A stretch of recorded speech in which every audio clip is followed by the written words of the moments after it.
Ketua Umum PKB Muhaimin Iskandar berkelakar trauma kalah Pilpres merespons putusan Mahkamah Konstitusi yang menghapus ambang batas pencalonan presiden 20%. Merespons putusan MK yang membuat semua partai politik bisa mengusung capres sendiri, Muhaimin bilang di Pilpres lalu pun ia bisa maju mendampingi Anies Baswedan. Soal apakah nantinya PKB akan mengusung calon presiden sendiri, Muhaimin mengatakan belum tahu. Muhaimin lalu berkelakar trauma kalah jika maju Pilpres lagi. Saya belum tahu, saya tidak dikasih tahu, dan saya juga bertanya-tanya kenapa saya tidak diberitahu. Padahal saya juga ingin tahu.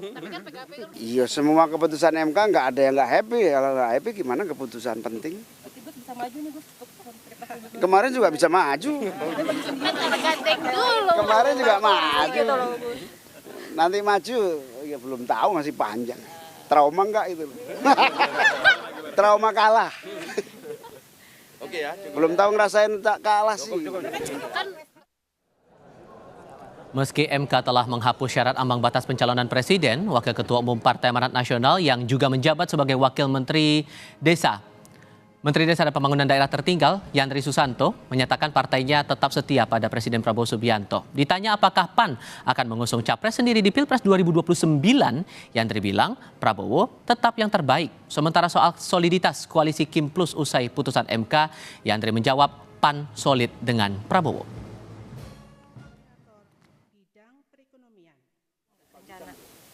Kita masih setia sama Pak Prabowo sampai sekarang. Yang paling setia sama Pak Prabowo kan PAN 3 kali dukung. Belum terpikir itu ya, Hah? untuk mengajukan kader sendiri kan bisa. Pak Prabowo masih terbaik lah. Kalau Kim sendiri dengan posisi ini solid nggak sih? Ya masih lama, tapi pemilu kan masih lama. Kan udah dengan ada putusan. Ya saya nggak tahu kalau partai-partai lain, tapi kalau PAN ya Kan pasti sangat solid dengan Pak Prabowo. kan pasti udah ada nih.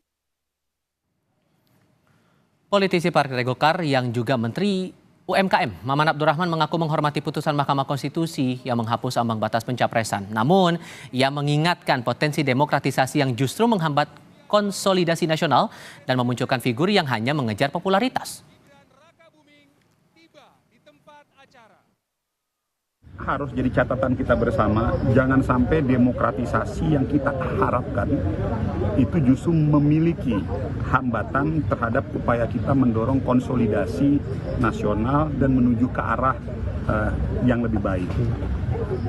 Jangan sampai nanti muncul figur-figur individu yang hanya sekedar ingin mencari popularitas.